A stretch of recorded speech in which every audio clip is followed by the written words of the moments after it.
disinformation in the Russian media.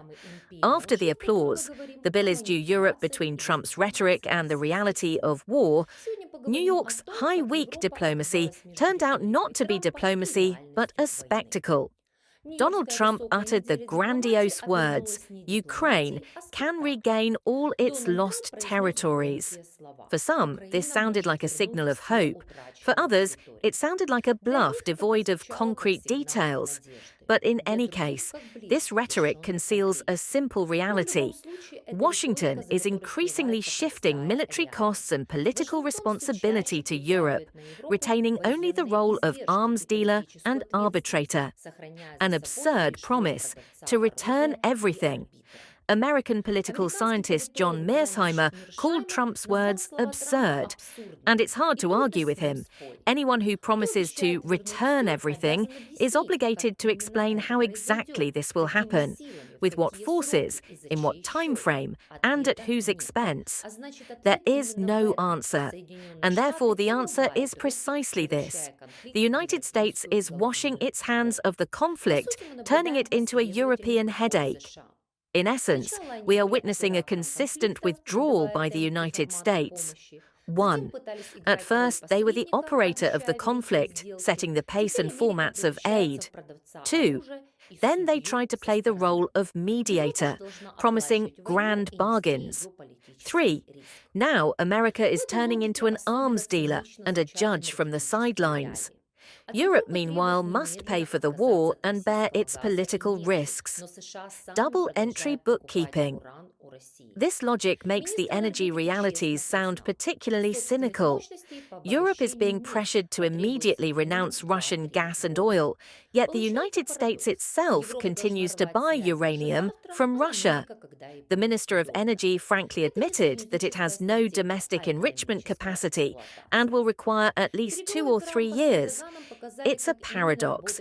Europe must sever ties tomorrow, and America will do so whenever it's convenient. This isn't an alliance strategy, but economic exploitation. Bargaining instead of alliance. Trump's negotiations with Erdogan revealed exactly how American diplomacy works. You want F-16 and F-35s? Stop buying Russian oil, is the White House's message. This isn't a strategy, but blackmail. For NATO, this means one thing. An ally's value is measured not by values, but by their willingness to be an obedient client. For Europe, this is a twofold risk. First, the alliance's common ground is eroded.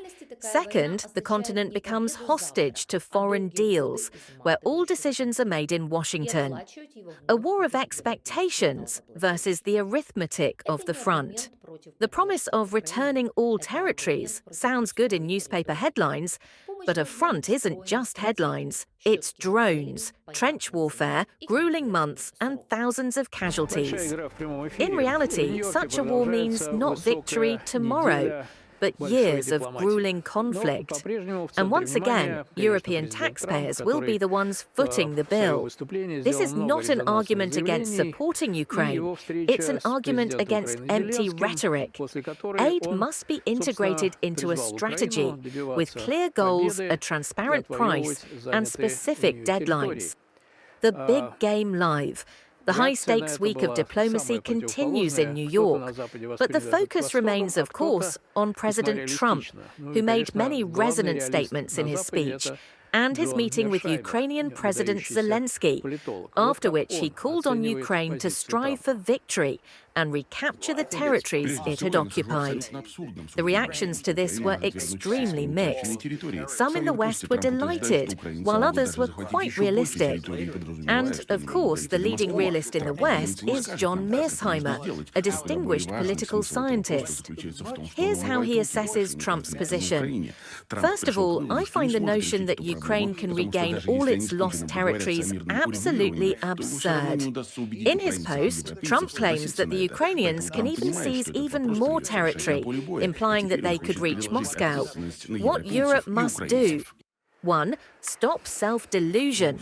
Every maximalist promise must be accompanied by a calculation of resources and consequences. 2. Link energy and defense. Abandoning Russian fuel is only possible through coordinated action and joint investment, not through double standards. 3. Accelerate domestic arms production. Europe needs affordable and mass-produced air defense systems, drones, and domestically produced equipment, not in 2030, but today. 4. Create its own de-escalation channel. If Washington wants to remain a seller and judge, Europe must have its own voice and its own negotiating mechanisms. 5. Speak honestly with society. Citizens don't need propaganda, but a transparent accounting. How much each new step costs and what it brings to Europe. Who pays for the music? This week has shown the main thing. The US isn't disappearing, but it's retreating into the shadows, leaving Europe with the cash and the responsibility. Turkey is bargaining, Ukraine is waiting, Russia is exploiting the West's fatigue, and Europe is still behaving like a spectator at someone else's performance, paying for the tickets. The spectator's time is over.